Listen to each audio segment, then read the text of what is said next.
O'Neill Fire Chief Terry Miles was ready for some flooding. Going into last week, he thought he'd fill some sandbags and inspect some basements. He didn't think he'd execute a rescue rarely performed, and he didn't think he'd see a North Central Nebraska landmark completely erased.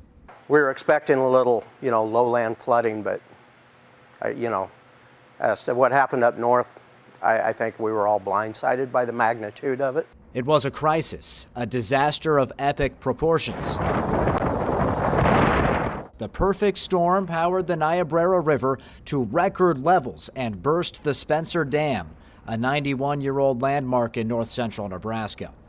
It's just unbelievable that every point of reference there is gone.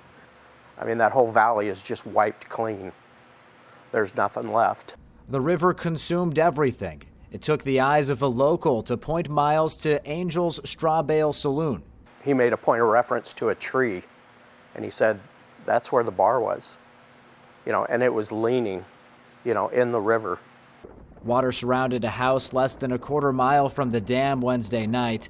A stranded resident flashed his flashlight to signal to Miles and his crew who were surveying the river.